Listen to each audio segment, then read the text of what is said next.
नमस्कार दोस्तों, मैं हूं आपका दोस्त रोहिताश यादव।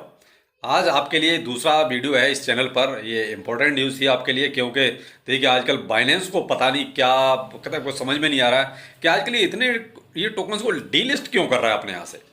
भाई इतने ज़्यादा आप देख रहे हैं, पीछे मैंने बहुत सारे अपडेट दिए हैं जहाँ पर इसने बहुत सारे पहले ही डिलिस्ट किए और अभी भी और डिलिस्ट किए हैं, तो उनकी जानकारी आपको देना देखिए बहुत ज़रूरी था।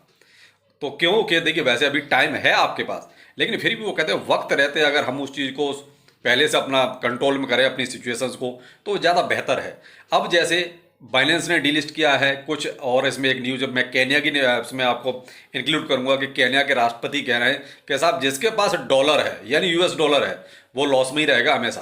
तो उनकी सुनाऊंगा स्पीच थोड़ी सी आपको। और आपका अमेरिका के पास बहुत बड़ी होल्डिंग है बीटीसी की। ये चीज़ें इस वीडियो के अंदर, अगर अच्छा लगे तो लाइक सब्सक्राइब जरूर कीजिए।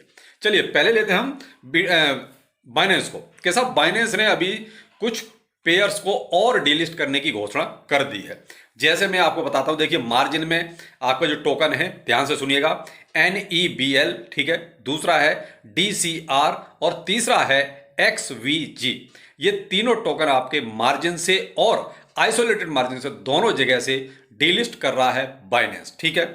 और पेयर रहेगा BUSD का और USDT का। तो मैंने आपको एक चीज और भी बीच में कही है कि देखिए ये जो आपका BUSD का पेयर है कहीं भी है तो बाइनेंस को ना स्टेप बाय स्टेप धीरे धीरे खत्म कर रहा है।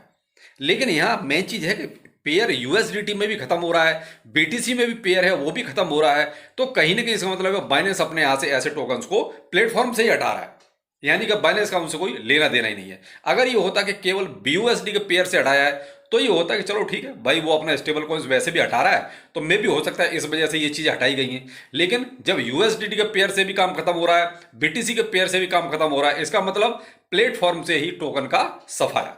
तो यहां आपके पास अगर DCR, NEBL और XVG इनमें कोई भी होल्डिंग है तो प्लीज आप अपने हिसाब से देख लीजिए आपको क्या करना है, क्योंकि बाइनेंस आपका मार्जिन से 10 अप्रैल से इनको खत्म कर देगा। ध्यान से डेट सुनिए, 10 अप्रैल। और आइसोलेटेड मार्जिन से आपका जो है 28 मार्च से ही ये चीजें खत्म कर दी जाएंगी। तो आप यहां थोड़ा सा अलर्ट रहिए, मेरा काम तो आपको सचेत करना है। यहां पर सबसे बड़ी प्रॉब्लम क्या है पता है? Long time hold. अब जिन लोगों ने लॉन्ग टाइम होल्ड के लिए मान लीजिए इसमें पैसा लगाया है उनका तो काम हो गया। यही सबसे बड़ी प्रॉब्लम है और मैं इसी को कहता हूं क्रिप्टो करेंसी का नेचर चेंज। तो आप इन चीज़ों को समझिए क्योंकि मैंने भी भुगता है, इसीलिए ये चीज़ मैं आपको बोलता हूं। मैंने बहुत पैसा गंवाया है बहुत से ऐसे अनाड़ियों को फॉलो करके जिन्होंने केवल तुक्का ही मारना, इससे ज़्यादा कुछ नहीं। और जब मैंने इन सबको एक तरफ साइड में कर दिया, किसी को फॉलो नहीं करता मैं, अब केवल अपने हिसाब से करता हूं जो करता हूं, तो तब से मैं बहुत अच्छा हूं और फायदे में हूं। क्योंकि तुक्काफिकेशन बहुत हो गया और बहुत पैसा भी गंवा लिया। तो वो कहते हैं कि बड़ी बड़ी हाँकना बहुत आसान है, लेकिन हकीकत को बताना उतना ही कठिन होता है। इसलिए कहता हूं कि लॉन्ग टाइम होल्ड सिर्फ उतना रखिए जितना आप झेल सकते हैं, जितना आप बर्दाश्त कर सकते हैं। क्योंकि कुछ नहीं पता कि एक्सचेंज आपके टोकन को कब काम तमाम कर दे, कब अपने यहां से हटा दे, कब डिलिस्ट कर दे। आपने तो सोचा था कि ये टोकन हमें करोड़पति बनाएगा, तो करोड़पति तब बनाएगा ना जब एक्सचेंज अपने यहाँ रखेगा। वो एक्सचेंज ही हटा देगा तो करोड़पति आप कैसे बनेंगे?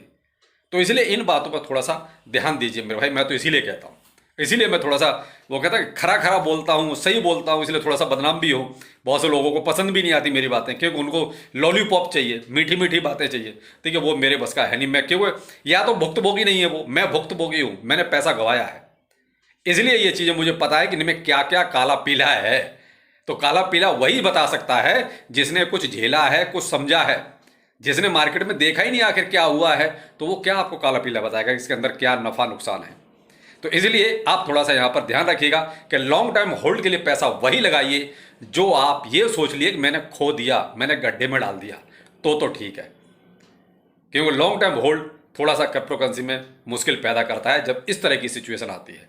अब अभी बाइनेंस ने इनको डिलिस्ट किया है, आगे आप देखिए कौन कौन से और भी अब एक्सचेंज सामने आने लग जाएंगे।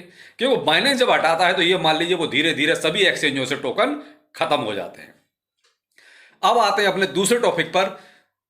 बीटीसी जो है होल्डिंग में अमेरिका के पास भी बहुत है। लगभग अमेरिका के पास 2,05,515 बीटीसी की होल्डिंग है। कहने को ये क्रिप्टो करेंसी के खिलाफ हैं कि साहब हम क्रिप्टो करेंसी को ये करेंगे, ऐसा करेंगे, वैसा करेंगे।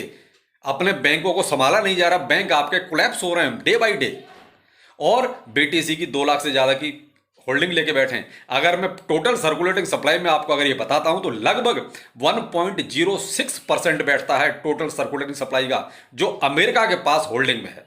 तो बीटीसी की पावर तो बहुत है, और सरकारें भी इस चीज़ को समझती हैं, तभी तो होल्डिंग करके बैठी हैं। अगर उनको ये लगता है कि बीटीसी कबाड़ है, इसके पास कुछ नहीं है, ये सिर्फ नाम के लिए है, तो आप एक बताइए 2 लाख से ज़्यादा बीटीसी आप लेके बैठे हो, होल्डिंग करके बैठे हो, तो भाई क्यों, किस खुशी में? तो ये है बीटीसी का हाल और अमेरिका का हाल का। अमेरिका भी कहीं ना कहीं अंदर खाने, वो कहता है क्रिप्टो करेंसी को बहुत कुछ होल्ड करके बैठा है। तो ये बीटीसी का रिकॉर्ड मैंने बताया, ऐसे पता नहीं कितने टोकन होंगे जो अमेरिका भी होल्ड करके बैठा हुआ, और बहुत से कंट्रियों के पास हैं, उसमें तो कोई दो राय नहीं है। लेकिन क्या है कि अब रूल्स रेगुलेशंस की बात हो रही है, वो इसलिए क्योंकि कहीं ना कहीं इनसे बैंक संभाले नहीं जा रहे, बैंक रोज कोलैप्स हो रहे हैं, समस्या यहाँ आ रही है। इसी बात पर अमेरिका की बात आई है, तो यहाँ पर देखिए केन्या के राष्ट्रपति ने एक बहुत बढ़िया स्टेटमेंट दिया है, और उन्होंने क्लियर कट बोला है कि जो भी भाई यूएस डॉलर लेके बैठे हैं उनको लॉस ही होना है, वो फायदे में कभी नहीं रहेंगे। For the people who work numbers, I am giving you free advice that those of you who are holding dollars, you surely might go into losses. You better do what you must do, because this market is going to be different in a couple of weeks. यहाँ पर सुना कि देखिए उन्होंने बहुत clear cut बोला है कि देखिए कहीं ना कहीं ये डॉलर जो है ना नुकसान की जड़ है, इसमें जिसके पास भी जो भी होल्डिंग है वो नुकसान में ही रहेगा। खैर ये अपनी अपनी सोच है, अपनी अपनी समझ है, लेकिन एक राष्ट्रपति बोल रहा है, चाहे वो किसी भी देश का है, तो बड़ी बात है, छोटी बात नहीं है, इसको हम छोटा नहीं कहेंगे।